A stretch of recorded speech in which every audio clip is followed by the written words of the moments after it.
লাগানো হয়ে গেছে আমার, ঠিক আছে। এই দেখো, এটা যে প্রথমে লাগাইছিলাম এই মালটা, এখন সেম এই যে এই মালটা লাগাইলাম, এখন দেখো গেটের ডিজাইনটা কেমন লাগতেছে, ঠিক আছে। তারপর এখন লাগাবো হচ্ছে এর ভিতরে স্কোয়ার রড, ওই উপরের ওই দুইটাতে, এই দুইটাতে এখন স্কোয়ার রডগুলো লাগাবো, ঠিক আছে। মানে গেটটার ডিজাইনটাই পুরো একবারে চেঞ্জ হয়ে যাবে এখন। আমার আগে তো খালি guys, welcome to new blog. তাই যে চলে আসলাম আমরা, ঠিক আছে, একবার রেডিমেড রুম থেকে ডাইরেক্ট একবার আমাদের মালিকের বাড়িতে। মালিকের বাড়িতে মানে এইখানে আমাদের যে গেটটা বানানো ছিল, তো সেই গেটটা তো আমরা কালকে কাজ করি নাই, কিসের জন্য আমাদের কালকে ওইখানে কাজে যাওয়ার পর আমি ডাইরেক্ট একবার রুমে চলে গেছি, আর কাজ টাজ করি নাই, ঠিক আছে। তারপর রুমে আবার নতুন লোক আসলো 3 জন, ওদের সাথে যা ঢাকা করলাম। এরপর আজকে ওরা কাজে আসে নাই, মানে আজকে ওদের ছুটি, ওদের কাজ হচ্ছে সোমবার থেকে ওদের একবারে আমাদের বড় যে সাইডটার কথা বলছিলাম, সেই বড় সাইড নতুন আর একটা শুরু হবে, ঠিক আছে। মানে যে কালকে যে গোডাউনটা কাজ করলাম সেই গোডাউনের থেকেও বড়, তো সোমবার থেকে শুরু হবে, তখন একবারে সবাই কাজ করবো। তো আজকে আমরা দুজন এখানে আসলাম, ঠিক আছে। আমাদের এই যে গেটের যে ফ্রেমটা বানানো ছিল, এটা আজকে টোটাল এর ভিতরের যত ডিজাইন আছে এগুলো কাজ শুরু করবো, ঠিক আছে। যাই হোক, চলো কাজ শুরু করি, মেশিনপত্র লাগানো শুরু করে দিই। তা মোটামুটি কাজ আমাদের চলতেছে ঠেলতে ঠেলতে, মানে কীরকম ঠেলাঠেলি। পাইপ অর্ডার করার পরে মালিকের ফোন করে কোয়া হলো যে এখনো পাইপ আসে নাই, সামানপাতি আসতেছে না, ঠিক আছে। 1টার সময় আসলো, 1টার সময় সামানপাতি আসলো, তারপর আমরা কাজ শুরু করছি। হ্যাঁ, ওই পাইপটাকে কাটি না, লম্বাটা ওটার দরকার নেই। এই যে আমাদের গেটের কাজ করতেছি, ঠিক আছে।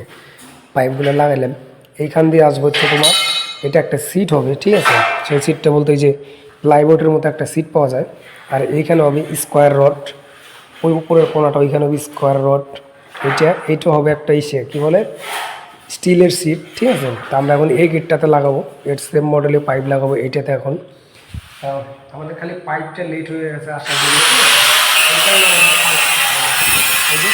মাল কাটাকাটি শুরু হয়ে গেছে। চলো মালটা কাটিয়ে নিই, কাটিয়ে নিই, ওটা একটা লাগাই। যেমন বলছিলাম যে আমাদের ওই গেটগুলো যে আছে, গেটের ভিতরে যে পাইপগুলো লাগানো হবে, ঠিক আছে। একটা তো প্রথমেই লাগাইছিলাম, ওরা আরেকটাও লাগানো হয়ে গেছে আমার, ঠিক আছে।